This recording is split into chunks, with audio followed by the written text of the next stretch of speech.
Heine Jansson 35-25 hjärtligt lucka vi stäva sig nu. Ja, tack för det. Syren var onkat du vanta. Hej du vanta så grejen säger det. Bäjo alltså det kan inte hända kvar som helst. Det kan det ju i finalen. Och jag hade konferenser spalt och så en chans och var otroligt offer.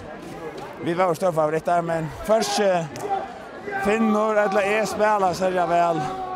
Så det som David han alltid Sjur Thomasen Stärskor avgörande löton och mammen Kjellja Barstal kommer väl in och vänt igång nu.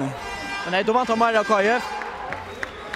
Nej, jag hade att spela det som där kom och spela silla gott har jag gjort inte för allopne för Tulja och hade disciplin där Jan Ottsen som är bänkat där ute.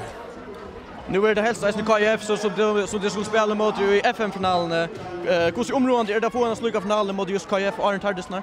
Ja, det är som alla är finaler. Detta var en bäst. Ta det två eller trutcher och alltså favoritlig är ringt att täcka en bäst och borde vara värre två eller trutcher.